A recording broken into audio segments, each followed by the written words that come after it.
मित्रों नमो नमः। कैसे हैं आप सब लोग। दोस्तों शुक्ला एकेडमी प्रयागराज के यूट्यूब चैनल में आप सभी लोगों का स्वागत है। दोस्तों विगत कई दिनों से आप लोगों को क्लास नहीं दी जा रही थी, लेकिन अभी कुछ दिनों पहले ही बिहार या स्टेट का आयोजन हुआ था। उसमें लगभग 87% बच्चे क्वालिफाई हैं। तो जितने भी लोग क्वालिफाई हैं आप सभी लोगों को बहुत बहुत शुभकामनाएं। और जो नहीं क्वालिफाई हुए हैं उनके लिए एक खुशखबरी ये है कि दिसंबर के महीने में फिर से फॉर्म आएंगे यह स्टेट के, और पुनः आयोजन होगा यह स्टेट का। तो दोस्तों आप सभी लोगों को शुभकामनाएं हैं जिनका क्वालिफाई हो गया है। अब इस एग्ज़ाम के बाद मुख्य परीक्षा होगी जिसके माध्यम से आप लोगों का चयन होगा। उस चयन प्रक्रिया को अगर देखें तो उसका सिलेबस कुछ ज़्यादा नहीं है। तो आज विचार किया गया कि सिलेबस के जो भी सिलेबस है आप लोगों को उसका अध्ययन करवाया जाए, जिससे आप लोग बिहार में आप एक सीट अपनी कंफर्म कर सकें। तो दोस्तों इसी क्रम में आज हम लोग सिलेबस के अकॉर्डिंग रघुवंशम का सामान्य अध्ययन पढ़ेंगे। आप लोगों के पाठ्यक्रम में लगा हुआ है। तो आज रघुवंश जो कालिदास की रचना है उसका सामान्य अध्ययन देखेंगे। इसलिए दोस्तों अभी तक जिन्होंने चैनल को सब्सक्राइब नहीं किया चैनल को सब्सक्राइब कर लें, बेल आइकन का बटन दबा लें, जिससे आने वाली सभी वीडियो आप लोगों को समय से उपलब्ध हो जाया करें। दोस्तों आप लोग अपने इष्ट मित्रों को भी शेयर कर दीजिएगा वीडियो को, जिससे उनको भी इसका लाभ मिल सके। तो आइए देखते हैं कालिदास कृत रघुवंशम। दोस्तों रघुवंशम महाकाव्य है और यह 19 सर्गों में विभक्त है। तो इसका सामान्य अध्ययन देखना है, आप लोगों के पाठ्यक्रम में लगा हुआ है। मित्रों पहले आप लोगों को भूमिका बताई जा चुकी है, और अब अगर देखें तो रघुवंशम के रचयिता महाकवि कालिदास हैं। रघुवंश के नायक की बात करें तो दिलीप, रघु, अज, दशरथ, रामादि अनेक रघुवंशी राजागण मुख्य रूप से इसके नायक जो है राम हैं और धीरोदात्त नायक हैं। काव्य विधा इसकी महाकाव्य है, आप लोगों को पहले ही बताया जा चुका है। रचना काल इसकी अगर देखें तो ईसा पूर्व प्रथम शताब्दी से चतुर्थ शताब्दी के मध्य ऐसा माना जाता है, फिर भी विद्वानों में मतभेद है। सर्ग इसमें 19 हैं। इन 19 सर्गों की बात करें तो किस सर्ग का क्या नाम है, कितने श्लोक हैं, तो आइए देखते हैं। तो प्रथम सर्ग का नाम है वशिष्ठ आश्रम अभिगमन, जिसमें 95 श्लोक हैं। दूसरा सर्ग है नंदिनी वरदान, जिसमें 75 श्लोक हैं। तीसरा है रघुराज्याभिषेक, 70 श्लोक हैं। रघु दिग्विजय 88 श्लोक हैं। पंचम सर्ग है स्वयंवर अभिगमन, 76 श्लोक हैं। छठवां सर्ग है स्वयंवर वर्णन, 86 सर्ग हैं। सातवां सर्ग है अज पाणी ग्रहण, जिसमें 71 श्लोक हैं। आठवां सर्ग है अज विलाप, जिसमें 95 श्लोक हैं। नौवां सर्ग है मृगया वर्णन, जिसमें 82 श्लोक हैं। 10वां सर्ग है रामावतार, जिसमें 86 श्लोक हैं। 11वां सर्ग है सीता विवाह वर्णन, जिसमें 93 श्लोक हैं। 12वां सर्ग है रावण वध, जिसमें 104 श्लोक हैं। 13वां सर्ग है दंड का प्रत्यागमन, जिसमें 79 अर्थात 79 श्लोक हैं। 14वां सर्ग है सीता परित्याग, जिसमें 87 श्लोक हैं। 15वां सर्ग है श्री राम स्वर्गारोहण, जिसमें 103 श्लोक हैं। 16वां है कुमुदवती परिणय, जिसमें 88 श्लोक हैं। 17वां है अतिथि वर्णन, जिसमें 81 श्लोक हैं। 18वां सर्ग है वंशानुक्रम, जिसमें 53 श्लोक हैं। और 19वां तथा अंतिम सर्ग है अग्निवर्ण श्रृंगार, जिसमें 57 श्लोक हैं। कुल मिला के दोस्तों इसमें 19 सर्ग हैं और कुल श्लोक 1569 हैं। इसी क्रम में आगे देखें तो सर्वाधिक श्लोकों वाला सर्ग है 12वां, जिसमें श्लोक हैं 104, और सबसे कम सर्ग वाला 18वां सर्ग है, जिसमें श्लोक हैं 53। इसी में अगर रस की बात करें तो रघुवंश वीर रस प्रधान काव्य है। वीर रस के 4 भेद बताए गए हैं: धर्मवीर, युद्धवीर, दानवीर और दयावीर। दोस्तों आप लोग कमेंट के माध्यम से बताइएगा कि रघुवंश का प्रत्येक श्लोक का अगर आप लोग विस्तार से अध्ययन करना चाहते हैं तो ज़रूर बताइएगा, आप लोगों को अध्ययन कराया जाएगा। इसी क्रम में आगे रघुवंश में चारों वीर रसों का वर्णन है। रघुवंश के अंतिम सर्ग में मुक्त रूप से श्रृंगार का वर्णन है। करुण रस के उद्भावन में रघुवंश का अज विलाप अत्यंत द्रावक है। वीर रस के प्रयोग में कालिदास पौराणिक अनुष्टुप छंद का प्रयोग करते हैं।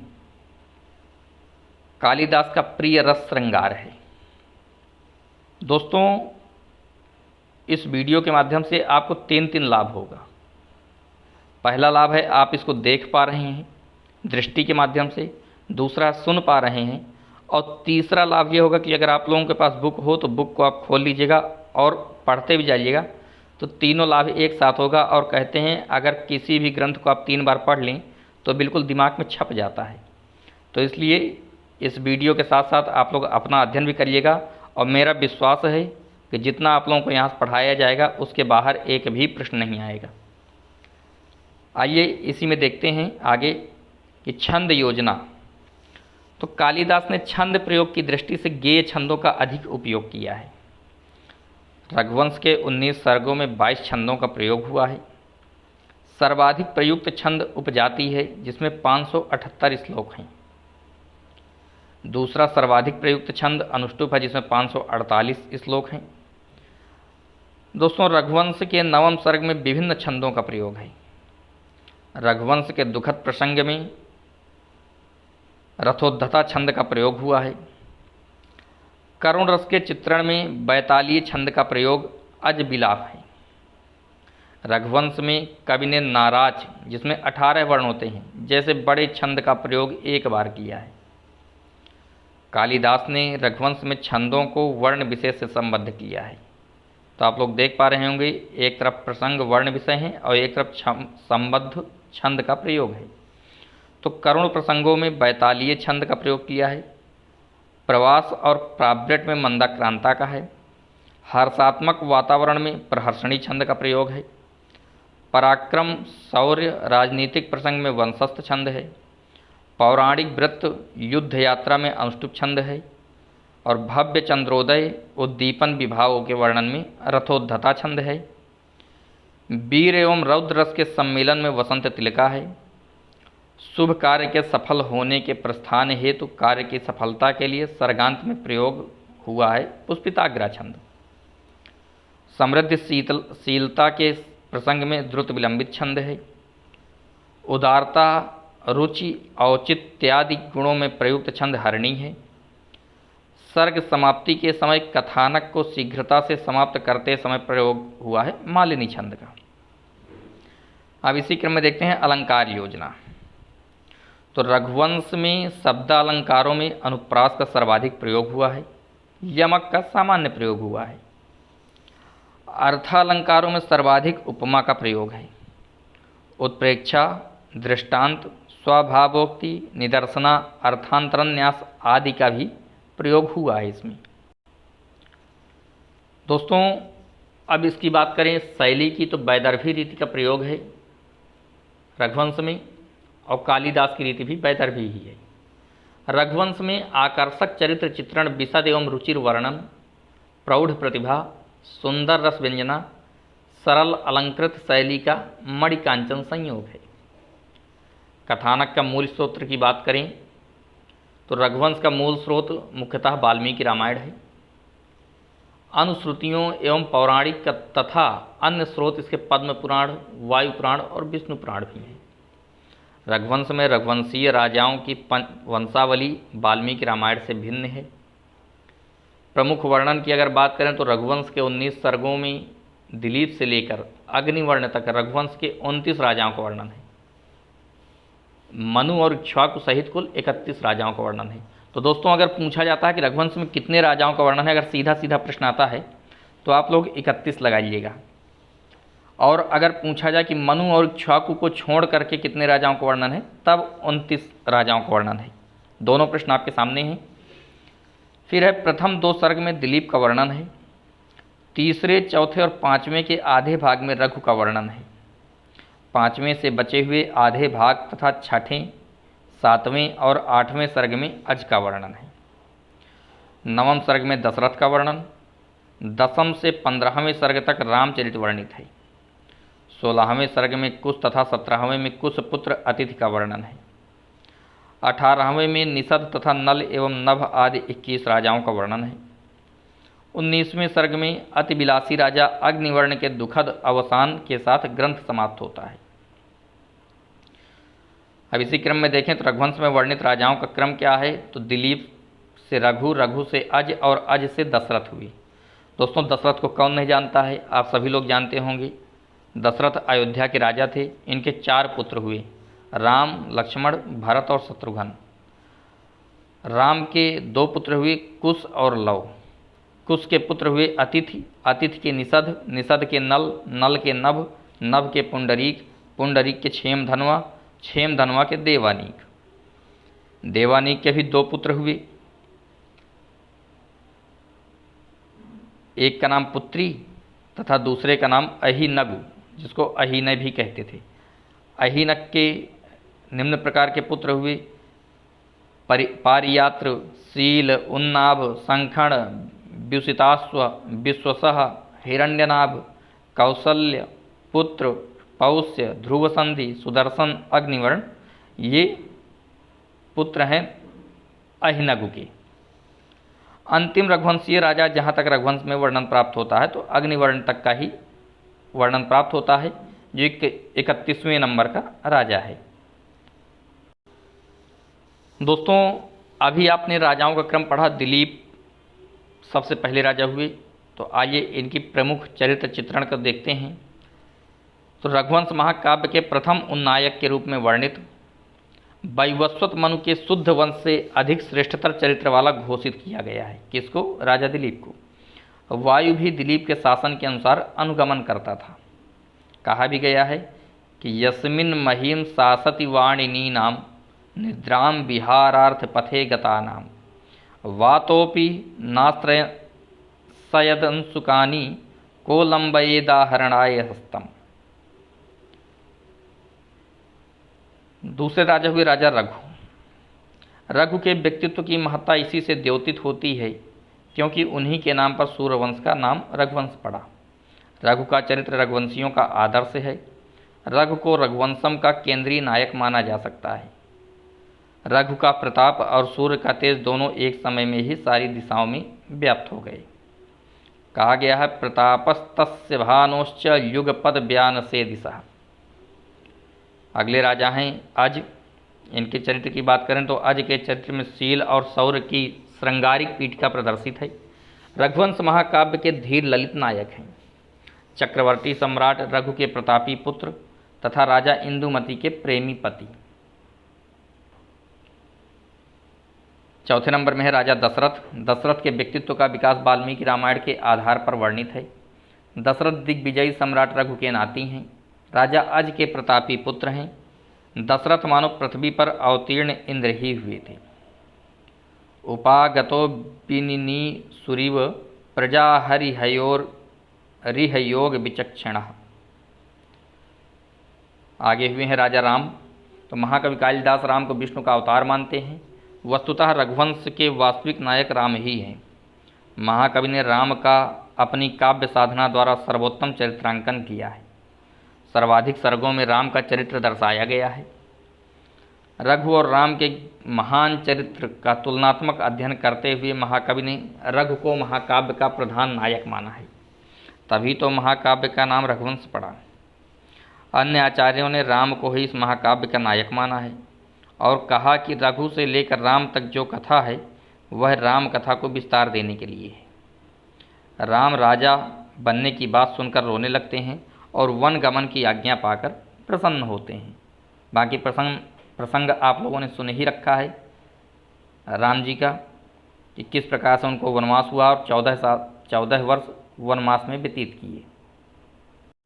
मित्रों, जब राम का राज्याभिषेक की बात आई तो दुखी हुए और जब वनगमन की बात आई तो प्रसन्न हुए। उस प्रसंग में एक श्लोक है, पित्रा दत्ताम रुदन रामा प्रांग महीम प्रत्यपद्यत पश्चाद वनाय गच्छेति तदाज्ञाम मुदितो गृहीत। शत्रुघ्न इसके उपनायक हैं। अयोध्या नरेश दशरथ के और रानी सुमित्रा के सबसे छोटे पुत्र हैं। लवणासुर नामक राक्षस से पीड़ितों की रक्षा करने के लिए वर्णित हैं। शत्रुघ्न ने यमुना तट पर मथुरा नगरी बसाई थी। राम के पुत्र हुए कुश। श्री रामचंद्र एवं सीता के ज्येष्ठ पुत्र लव के बड़े भाई राम के बाद शासनारूढ़ होते हैं। नागराज की पुत्री कुमुदवती से विवाह होता है। कुशावती नगरी के संस्थापक हैं और प्रथम बार रामायण का गान करने वाले कुश एवं लव हैं। कुश के पुत्र हैं अतिथि। कुश पुत्र अतिथि सूरवीर एवं जितेंद्रिय राजा हैं। राम के पौत्र तथा कुश एवं कुमुदवती के पुत्र हैं। अंतिम राजा हुए हैं अग्निवर्ण। इनको आप लोग अध्ययन कर चुके हैं, बताया जा चुका है आपको पहले, लेकिन अब इनको थोड़ा सा और विस्तार से देख लेते हैं। तो रघुवंशी राजा सुदर्शन का पुत्र है। अग्निवर्ण रघुवंश का विलासी नायक है। महाराज सुदर्शन ने सब शत्रुओं को जीतकर पृथ्वी को निष्कंटक बनाकर अग्निवर्ण को राजा बनाया। वह गवाक्षों पर पैर लटकाकर दर्शन देता था, ऐसा वर्णन है। रघु के प्रतापी वंश के अंतोन्मुख होने का कारण केवल अग्निवर्ण है, क्योंकि विलासी राजा था। अब नारी पात्रों की बात करें तो रघुवंश में नारी पात्रों में रानी सुदक्षिणा है, जो दिलीप की पत्नी है। मगधराज पुत्री सुदक्षिणा राजा दिलीप की उदार चरिता शीलवती रूपवती पत्नी है। तयोर्जग्रहतु पादान राजा राज्ञी च मागधी, मगधराज की पुत्री है। इंदुमती की अगर बात करें तो इंदुमती, कवि ने इंदुमती को आदर्श गृहिणी कहा है। गृहिणी सचिवा सखी मिथा प्रिय शिष्या ललिते कला विधौ करुणा विमुखेन मृत्युना हरता त्वाम वद किम न मे हृतम। सम्राट रघु की पुत्र वधु एवं अज की प्रिया पत्नी है। कौन? इंदुमती। सीता की बात करते हैं तो रघुवंश में सीता का जीवन राम के लिए समर्पित है। राम के साथ रमण करती हुई सीता राजलक्ष्मी के समान प्रतीत होती थी। उपस्थितश्चारु वपुस्तदीयम कृतोपभोगोत्सुक एव लक्ष्म्या। मिथिला नरेश जनक की पुत्री, अयोध्या नरेश दशरथ की पुत्रवधू सीता है।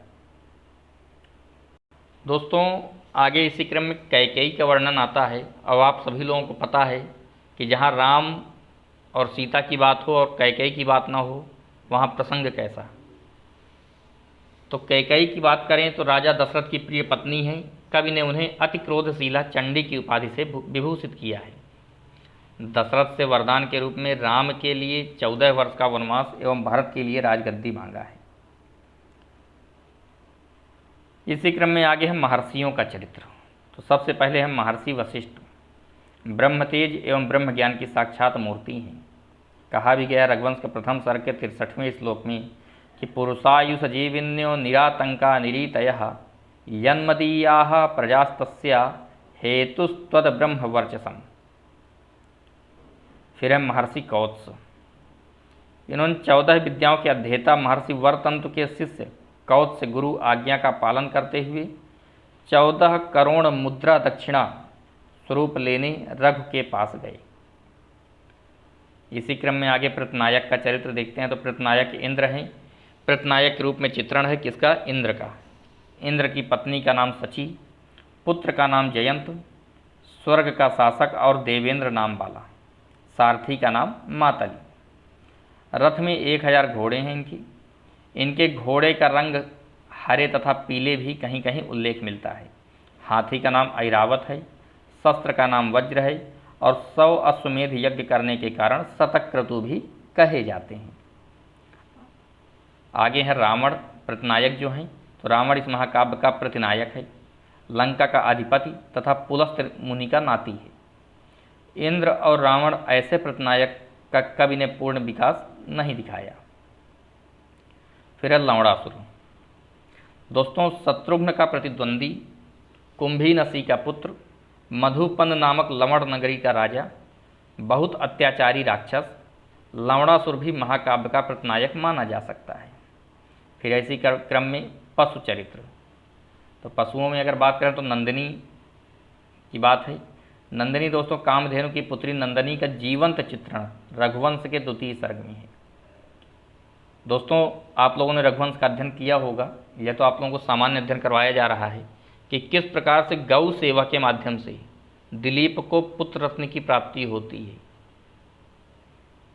महर्षि वशिष्ठ की दुग्धशिला होम धेनु अर्थात हवन धेनु, इसी से जो दूध दही और उपले जिनको कंडे बोलते हैं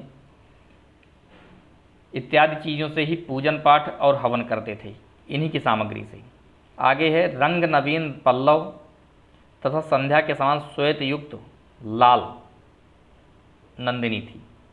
तदंतरे सबिरराज धेनु दिनक छपा मध्य गतेव संध्या, ऐसा कहा गया है रघुवंश में। आइए आगे देखते हैं। नंदिनी के बाद दोस्तों सिंह, जिसका नाम कुंभोदर है, रघुवंश महाकाव्य का दूसरा मानवेतर पात्र है। शंकर के गण निकुंभ का मित्र है, इसका नाम कुंभोदर है। कुंभोदरम नाम निकुंभ मित्रम, भगवान शंकर का अनुचर भी है। अब रघुवंश के सामान्य अध्ययन में अन्य पात्रों का भी चरित्र चित्रण देख लेते हैं। तो कुमुदनाग का वर्णन आया। दोस्तों अस्त्र ज्ञाता की उपाधि से विभूषित कुमुदनाग है, अपनी बहन कुमुदवती का विवाह कुश से कराता है। फिर है गंधर्वराज। तो गंधर्वराज स्वयंवर के लिए विदर्भ नगरी जाते समय नर्मदा के तट पर सेना सहित पड़ाव डाल देता है। प्रियदर्शन नामक गंधर्वराज का पुत्र प्रियंवद नामक गंधर्व राजकुमार है। मतंग ऋषि के शाप से हाथी का शरीर धारण किया था। किसने? गंधर्वराज ने। इस श्लोक के माध्यम से कहा भी गया है कि मतंग सापाद वलेपमूलाद वाप्तवनास्मि मतंग जत्वम अवे हि गंधर्व पतेस्तनुजम प्रियम वदम माम प्रिय दर्शनस्य। ये तो प्रमुख पात्र है। अब आगे है प्रमुख संवाद। तो प्रमुख संवादों में दिलीप वशिष्ठ संवाद प्रथम सर्ग में है। दोस्तों ये बहुत ही ज़्यादा पूछा जाता है पेपरों में, और इसको जरूर ध्यान दीजिएगा, क्योंकि यह प्रश्न अक्सर बनता है। तो दोस्तों इन प्रसंगों को जरूर देखिएगा। दिलीप वशिष्ठ संवाद यह प्रथम सर्ग में है। दिलीप सिंह संवाद द्वितीय सर्ग में है। इंद्र रघु संवाद तृतीय सर्ग में है। कौत्स रघु संवाद पंचम सर्ग में है। राम परशुराम संवाद एकादश सर्ग में है। सीता लक्ष्मण संवाद चतुर्दश सर्ग में है। कुश नायक रूप अयोध्या संवाद षोडश सर्ग में है, जिसको स्वप्न संवाद के नाम से भी जाना जाता है। आइए आगे देखते हैं इसी श्रृंखला में। दोस्तों संवादों के बाद आप लोगों को रघुवंश का सामान्य अध्ययन पढ़ना ही है, क्योंकि एग्जाम में लगा हुआ है। तो अब सर्गानुसार वर्णन देख लेते हैं, किस सर्ग में कौन सा वर्णन है। तो सर्वप्रथम रघुवंश का मंगलाचरण देखते हैं। प्रथम सर्ग का जो प्रथम श्लोक है, जिसको मंगलाचरण के नाम से जानते हैं, कि वागर्थाविव संप्रक्तौ वागर्थ प्रतिपत्तये जगतः पितरौ वंदे पार्वती परमेश्वरौ। दोस्तों रघुवंश महाकाव्य का शुभारंभ पार्वती और शिव के नमस्कारात्मक मंगलाचरण से हुआ है। ग्रंथारंभ में कवि ने मंगलाचरण के माध्यम से सर्वदार्थ रूप शिव और पार्वती की वंदना की है। वाक और अर्थ के प्रतीक स्वयं पार्वती और शंकर हैं, क्योंकि वे जगत के माता पिता हैं। वा शब्द अमरत्व का द्योतक है। वागर्थाविव संप्रक्तौ आया है ना वा, तो उसमें वा शब्द जो है अमृत का द्योतक है। मगण के दोनों अक्षर की देवता पृथ्वी है, जो रचयिता को अक्षय कीर्ति प्रदान करती है। अनुष्टुप छंद है। वाक अर्थात वाणी है।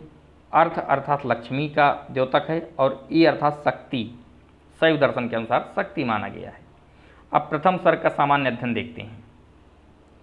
तो प्रथम सर्ग में कथा है। रघुवंश की कथा का आरंभ महाराज दिलीप से होता है। महाकवि ने दिलीप के पूर्ववर्ती राजाओं की चर्चा करते हुए कहा कि इस वंश का प्रादुर्भाव सूर्य से हुआ। इस वंश में मनु पृथ्वी लोक के सर्वप्रथम राजा हैं। रघुवंशी राजाओं के जीवन में आश्रम व्यवस्था इस प्रकार होती थी। शैशवेभ्यस्त विद्यानां यौवने विशेषिणां वार्धके मुनिवृत्तीनां योगे नान्ते तनुत्यजाम्।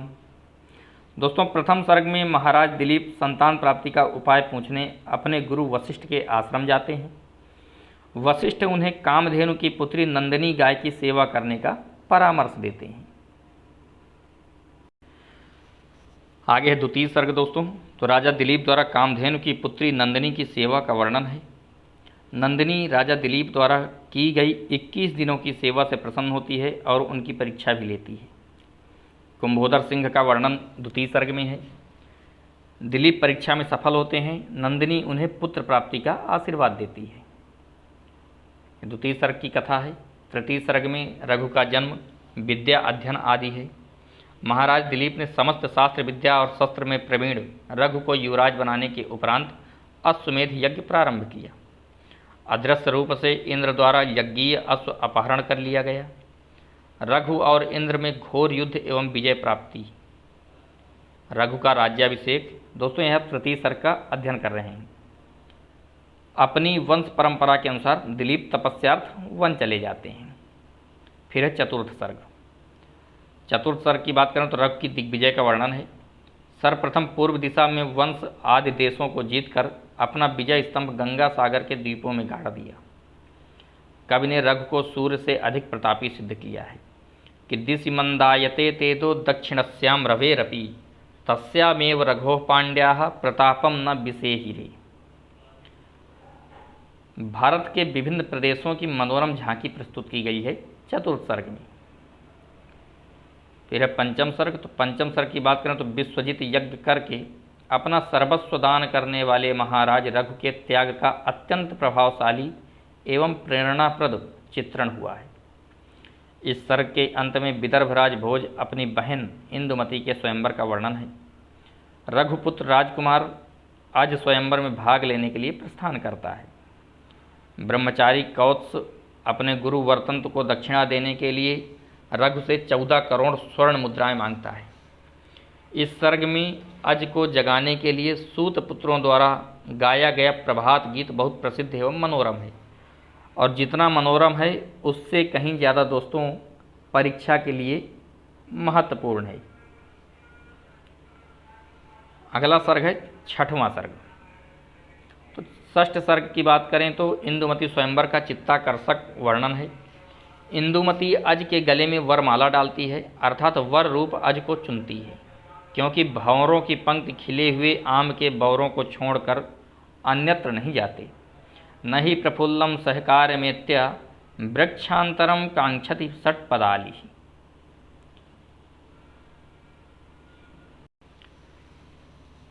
सप्तम सर्ग में अज का इंदुमती के साथ विवाह होता है। स्वयंवर में आए अन्य राजा अज से युद्ध छेड़ देते हैं और परास्त होते हैं। अज को देखने के लिए विदर्भ की नारियों की उत्सुकता का भव्य वर्णन सर्गारंभ में किया गया है। अष्टम सर्ग की बात करें तो अष्टम सर्ग में दोस्तों महाराज रघु अज को राज्य सौंप कर वानप्रस्थ आश्रम में प्रवेश कर जाते हैं। उपवन विहार करते समय नारद की वीणा से गिरी माला के स्पर्श से इंदुमती का निधन हो जाता है। इस सर्ग में अज का अत्यंत कारुणिक विलाप वर्णित है।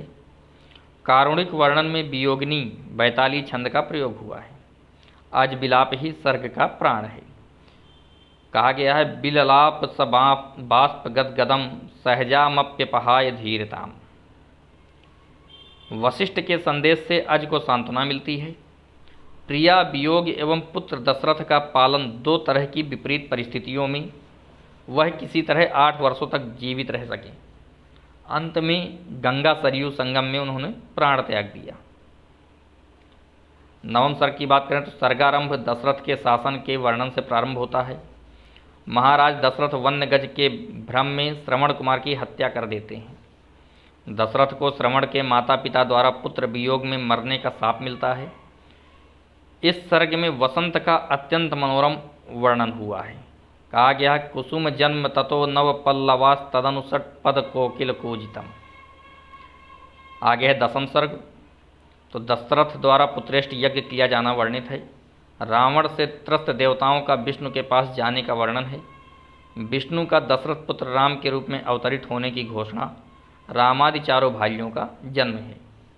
11वें सर्ग की बात करें तो विश्वामित्र का राम और लक्ष्मण को अपने यज्ञ की रक्षा हेतु आश्रम ले जाना, ताटका आदि राक्षसों का वध, विश्वामित्र के साथ राम और लक्ष्मण का मिथिला जाना, सीता स्वयंवर का वर्णन, राम द्वारा शिव धनुष भंग, रामादि चारों भाइयों का विवाह वर्णित है, परशुराम के पराभव का वर्णन है।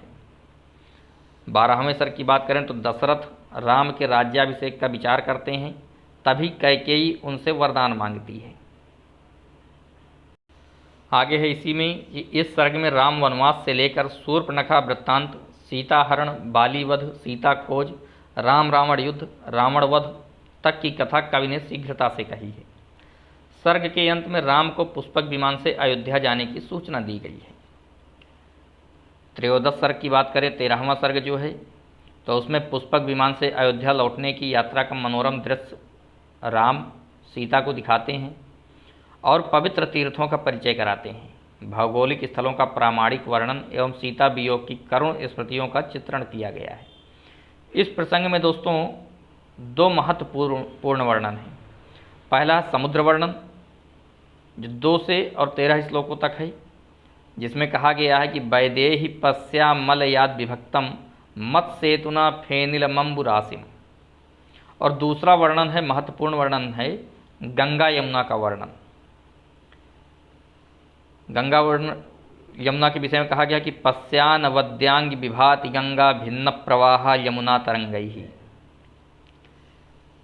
फिर है पुष्पक विमान राम की इच्छा के अनुसार संचरण करता है, यथा विधो में मनसोभिलाषः प्रवर्तते पश्य तथा विमानम।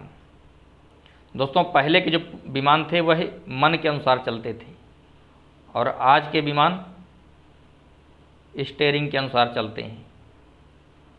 चतुर्दश सर्ग की बात करें आगे इसी में, तो राम का राज्याभिषेक एवं राम राज्य वर्णित है। इस सर्ग में राम के द्वारा लोकापवाद कारण सीता का परित्याग वर्णित है। कहा गया लोकापवादो बलवान मतोमी। लोकापवाद के कारण छोड़ी गई सीता राम को लक्ष्मण द्वारा संदेश देती है कि जो कृत्य किया गया वह तुम्हारे उच्च कुल के योग्य है। माने कि सीता को अभी भी दुख नहीं था कि मैं इस राजघराने से जंगल जा रही हूँ। उन्होंने केवल लक्ष्मण से एक चीज़ कहा कि जो ये काम मुझे त्यागने का आपके भाई ने किया है वह आपके उच्च कुल के योग्य था। और कहा भी गया है कि माँ लोकवाद श्रवणाद हासी ही श्रुतस्य किम तत्सदृशम कुलस्य। सीता वाल्मीकि के आश्रम में जाती है। राम द्वारा सीता की स्वर्ण मूर्ति बनवाकर अश्वमेध यज्ञ करने का वर्णन है। आगे है 15वां सर्ग। इसमें राम के आदेश पर शत्रुघ्न लवणासुर से युद्ध के लिए प्रस्थान करते हैं। मार्ग में वाल्मीकि आश्रम में रात्रि विश्राम के लिए ठहरते हैं और उसी रात्रि में सीता कुश और लव 2 पुत्रों को जन्म देती है। लवणासुर से घोर युद्ध और उसका वध होता है। शत्रुघ्न द्वारा यमुना तट पर मथुरा नगरी की स्थापना है। उपकूलम सकालिंद्याः पुरीं पौरुषभूषणः निर्ममे निर्ममो थेसु मथुराम मधुराकृति। राम द्वारा शंभूक वध और राम के अश्वमेध यज्ञ में लवकुश द्वारा रामायण गान। राम अपने पुत्रों से रामायण गान सुनते हैं। अथ प्राचेत सोपज्ञम रामायण मितस्ततः मैथिलीयौ कुशलवौ जगतुर्गुरुचोदितौ। वाल्मीकि सीता की निर्दोषता बताते हुए राम से उनको स्वीकार करने का अनुरोध करते हैं। इसी समय सीता के निवेदन पर धरती माँ प्रकट होती हैं और सीता को अपनी गोद में लेकर पाताल चली जाती हैं। सर्गांत में भरत को सिंधु देश का राजा बनाया जाता है। भरत का अपने पुत्रों तक्ष और पुष्कल को सिंधु देश का राज्य सौंपकर अयोध्या लौटना। लक्ष्मण के पुत्रों को कारापथ का राज्य सौंपा जाता है। सर्गांत में राम लक्ष्मण आदि का महाप्रयाण वर्णित है। 16वें सर्ग की बात करें तो कुश का राज्याभिषेक एवं कुश के शासन की प्रशंसा, कुशावती को राजधानी बनाना, अयोध्या की दुर्दशा का वर्णन एवं कुश की स्वप्न में एक तेजोदीप्त अयोध्याधिष्ठात्री देवी के दर्शन का वर्णन है। तस्याः पुरः सम्प्रति वीतनाथां जानीहि राजन नधि देवतां माम। देवी के कथनानुसार कुश पुनः अयोध्या को अपनी राजधानी बनाते हैं। कुश का जल विहार में आभूषण खोने का वर्णन है। कुमुदनाग पर कुश द्वारा करुणास्त्र का प्रयोग करने पर कुमुदनाग अपनी बहन कुमुदवती को कुश को उपहार स्वरूप देता है। कुमुदवती एवं कुश विवाह का वर्णन है 16वें सर्ग में। आगे है 17वां सर्ग। तो 17वें सर्ग की बात करें तो कुमुदवती से अतिथ नाम का पुत्र जन्म लेता है।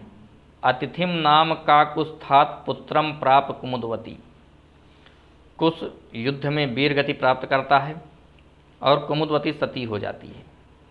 अतिथि का राज्याभिषेक एवं उसकी राज व्यवस्था का वर्णन है। स गुणानाम बलानाम च षण्णाम षण्मुख विक्रमः बभूव विनियोगज्ञः साधनीयेषु वस्तुषु। आगे है 18वां सर्ग। तो इस सर्ग में अतिथि के पुत्र निषद के बाद की अनेक पीढ़ियों के राजाओं का संक्षिप्त वर्णन किया गया है।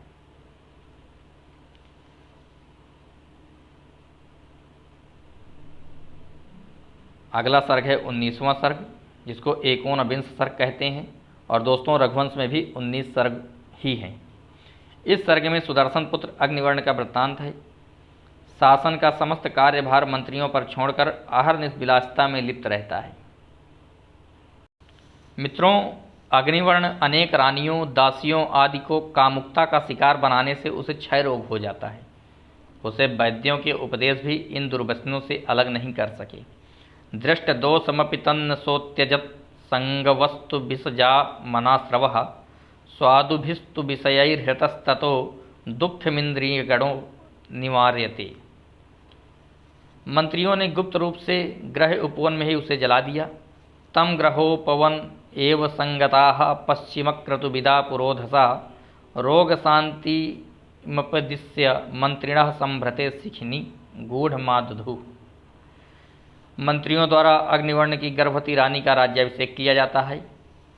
तैः कृत प्रकृति मुख्य संग्रह हैरासु तस्य सह धर्मचारिणी साधु दृष्ट शुभगर्भ लक्षणा प्रत्यपद्यत नराधिपस्त्रियम।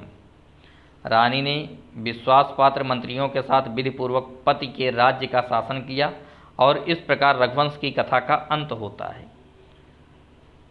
दोस्तों, अब रघुवंश के अगर निष्कर्ष की बात करें तो रघुवंश की कथा का अंत पतनाभिलाषी राजा के विलासी चरित्र से होता है। आरंभ जिस तरह से उदात्त और महान चरित्र वाले राजा दिलीप से हुआ, वहीं उसका अंत अत्यंत ही कारुणिक है। अग्निवर्ण जैसे विलासी चरित्र का दुखद अंत कराकर कवि ने यह तथ्यात्मक आदर्श प्रकट किया है कि चरित्र की उदात्तता एवं महानता के कारण रघु और राम ने सूर्यवंश को महत्ता प्रदान की। उसी वंश में विलासी कामी नृप अग्निवर्ण ने अपनी दुश्चरित्रता के कारण सूर्यवंश को भ्रष्ट किया और उसका भी अत्यंत दुखद अंत हुआ। कवि का मूल उद्देश्य रघु और राम के उदात्त चरित्र का वर्णन करना था। तो दोस्तों, इस प्रकार से आप लोगों ने रघुवंश का सामान्य अध्ययन किया।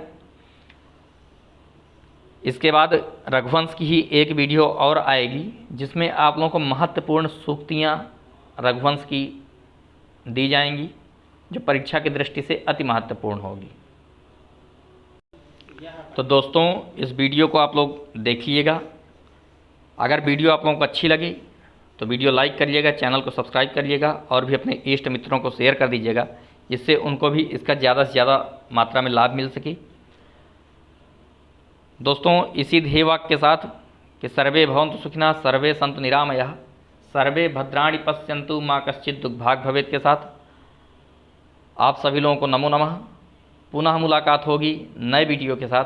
धन्यवाद।